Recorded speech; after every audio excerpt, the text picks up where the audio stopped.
Let's bring in our chief White House correspondent, John Karl, for more on that right there. No mistaking there who John McCain was addressing in that statement, and he has been a real thorn in the president's side, especially since that health care vote.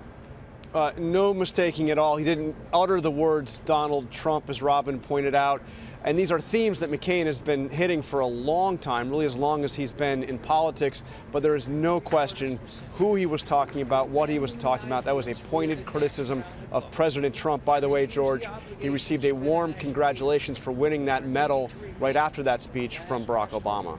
And of course, he was introduced by Joe Biden right there. And John, that comes in the wake of this meeting yesterday, this peacemaking meeting between Mitch McConnell and the president. The fact that they came out there for the press conference shows how desperate they are to try to get something done, to try to put on a united front, because there has been so much tension behind the scenes. Oh, an incredible amount of tension. And just before they came out to that press conference, just before they had lunch together, I had a chance to ask the president in his cabinet meeting about Steve Bannon's award, but as Bannon describes it, on McConnell and the Republican establishment.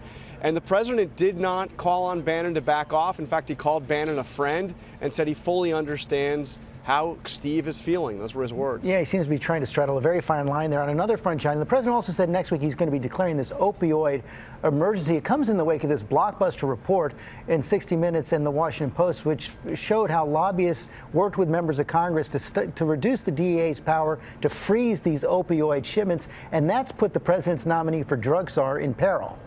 Yeah, he was the key factor in that, moving that bill through Congress, Tom Marino. And the president was asked about it at the press conference, and he said he would look into it. He would look into Marino, look into Tom.